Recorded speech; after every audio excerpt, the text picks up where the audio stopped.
дуруд ба ҳама. Футбол тамоми ҷаҳонро мафтун кардааст ва варзиши аз ҳама машҳури дунё ба ҳисоб меравад. Дар тӯли тарихи он дар кишварҳои гуногун бозингарони бо истеъдод пайдо шуда беҳтарини беҳтаринҳо гаштаанд. Дунёи имрӯзаи футбол ба ду гурӯҳи мухлисони ба ҳам муқобил тақсим шудааст. Онҳое ки мухлиси Криштиану Роналдо ҳастанд ва онҳое ки Лионел Мессиро беҳтар медонанд. Биёед фаҳмем ки шумо мухлиси кадоме аз ин футболбозон ҳастед. Рафтем. Лионел Месси яке аз бузургтарин бозингари футболи имрӯза ва беҳтарин футболбози ҳама давру замон мебошад. Техникаи бозии ӯ ва қобилияти беҳамтои тарафи мудофиъкунандаи рақибро мағлуб карданаш ҳеҷ гоҳ аз хотири миллионҳо мухлисон намебарояд. Ӯ унвонҳои зиёде дорад, аммо худи Месси мегӯяд ки мукофотҳои шахсияш ҳамеша дар ҷои дуюм меистоданд. Муҳим аз ҳама муваффақияти даста аст. Футболбози оянда 24 июни соли 1987 дар шаҳри Росариои Аргентина ба дунё омадааст. Бибиаш Лионели 5 соларо ба клуби ҳаваскорони Грандоли оварда тамоми оиларо бовар кунондааст ки писарак нисбат ба кӯдакони дигар қобилияти модарзод дорад ва дар оянда аз ӯ футболбози бо истеъдод мебарояд. Дар синни 11-солагӣ Лионел бо проблемаи гармонии қаду қомат дучор мешавад. Волидон ба табобати ӯ ҳар моҳ $900 сарф мекунанд ва шарофати онҳо саломатиаш зарар надидааст.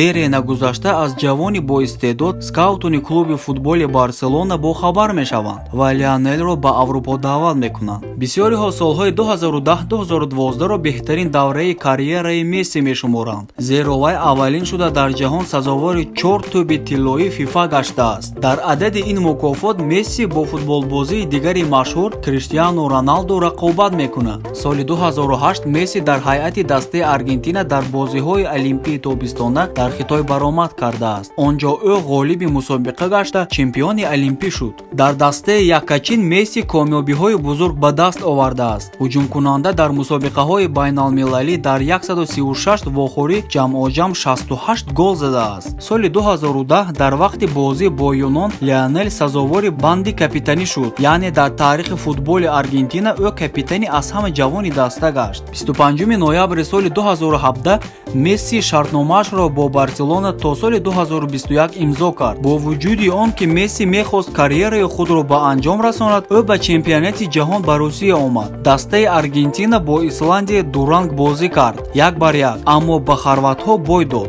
Бозӣ бо Нигерия тақдирҳалкунанда буд. ё ки онҳо ғолиб меояду ба 1/8 финал мебароянд, ё ин ки бой дода беобрӯ ба хона бармегарданд. Ҳама аз сарвари сафеду кабудпӯшон гол интизор буданд ва ин дар 14 дақиқаи бозӣ рӯй дод. Аргентина Нигерияро мағлуб кард ва ба 1/8 финал баромад. Аммо пас аз ин дастаи Фаронса дастаи Аргентинаро шикаст дод. Вохӯрӣ бо ҳисоби 4-3 ба фоидаи франсузон ба анҷом расид. Лионелро шиноси деринаш Антонелл Ракуццо хушбахт карда тавонист ва ҳамсараш гашт. 2 ноябри соли 2012 Ракуццо ва Месси соҳиби писарча Тиаго шудаанд. Апрели соли 2015 футболбози машҳур хабар дод ки онҳо ба наздикӣ боз падару модар мешаванд. Чанд моҳ пас дар оилаи онҳо писарчаи дуюм Матео ба дунё омад. Октябри 2017 онҳо интизори кӯдаки сеюм буданд ва моҳи марти 2018 боз як писарча бо ном Чиро таваллуд шуд. Азбаски дар кӯдакиаш Месси барои саломатии худ мубориза мебуд, ҳоло ӯ бо корҳои хайрия машғул аст. Фонди ӯ барои кӯдакони бемори Аргентина ки муҳтоҷи табобати гаронбаҳо ҳастанд маблағ ҷамъ мекунад. Байни онҳо наврасоне ки норасоии гармони қаду қомат доранд низ вом мехӯранд. Имрӯзҳо Месси мисли пешина дар ҳайати Барселона бозӣ мекунад. Давоми 14 сол ӯ аллакай бо ин клуб 8 шартнома бастааст. Соли 2019 Лионел сазовори ҷоизаи The Best 2019 аз тарафи FIFA гашт. ҳоло Лионел бо Барса шароити ғайриоддии ҳамкорӣ дорад. ҳар сол санаи 30 июн ӯ метавонад шартномаро беоқибат бекор кунад. тахмин карда мешавад ки соли 2022 клуб ба ҳуҷумкунанда бастаи шартномаи абадиро пешниҳод мекунад. Криштиану Роналдо футболбози португалӣ мебошад, ки солҳои зиёд дар клуби футболии Реал Мадрид бозӣ кардааст. Дар таърихи клуб ӯ чун тӯбзани беҳтарин дониста мешавад. Инчунин ӯ капитани дастаи якачини Португалия мебошад ва дар ҳайати он соли 2016 чемпиони Аврупо гаштааст. Аз соли 2018 Криштиану дар клуби итолиёи Ювентус бозӣ мекунад. Криштиану Роналдо 5 феврали соли 1985 таваллуд шудааст. Дар кӯдаки тӯҳфаи беҳтарин ба ӯ тӯб буд. Писарак ҳеҷ вақт аз он ҷудо намешуд. Дар синни 8-солагӣ Роналдо дар дастаи Андариня, ки он ҷо падараш кор мекард, ба машқкунӣ шурӯъ кард. Августи соли 2001 қадами аввали ҳуҷумкунанда дар ҳайати Спортинг дар вохӯрӣ зидди Атлетико баргузор гардид. Дар ин бозӣ Роналдо бо тӯби задааш корнамоӣ кард. Маҳорат, суръат ва нишондиҳандаҳои ҷисмонии Криштиану афзалияти асосияш дар майдони футбол гаштаанд. Натиҷаҳои футболбоз диққати тренерони зиёдро ба худ ҷалб кардааст. Онҳо хостанд якум шуда ҳуҷумкунандаи боистеъдодро ба даст оранд. Аз соли 2003 Криштиану Роналдо дар Манчестер Юнайтед бозӣ мекард. Аҷиб он аст, ки ба ҷавон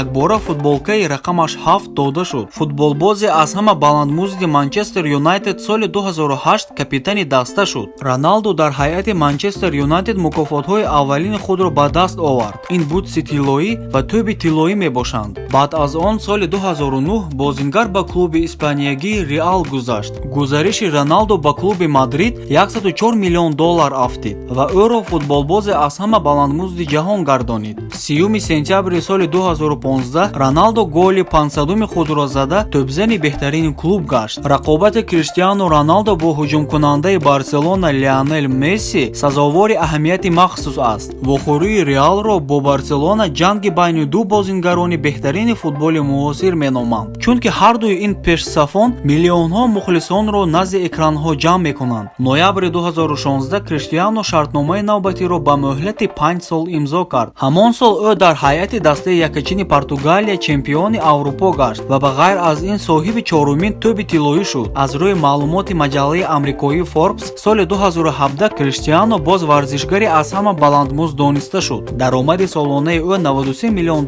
ташкил намуда, аз он $58 миллион маошаш ва $35 миллион қисми даромад аз реклама мебошад. Ҳамасола футболбоз миллионҳо евро хайрия мекунад. Ӯ ба кӯдакони гирифтори бемории саратон, зарардидагони сӯхтори ҷангал дар Португалия ва барои инкишофи тиб маблағ ҷудо мекунад. Июни соли 2010 Роналдо хабар дод, ки соҳиби писарча шуд. Номи модари Криштиануи хурд то ҳол сирри қатъӣ аст. Моҳи июни 2017 Криштиану боз соҳиби якбора ду фарзанд шуд. Дугоникон Мэтью ва Еваро як зани бегона ба тарзи сунъӣ таваллуд карда додааст. Ноябри 2017 маълум гардид, ки варзишгар чорумин маротиба падар шуд. Дӯстдоштаи ӯ Ҷорҷана Родригес духтарча Алана Мартинаро ба дунё овард.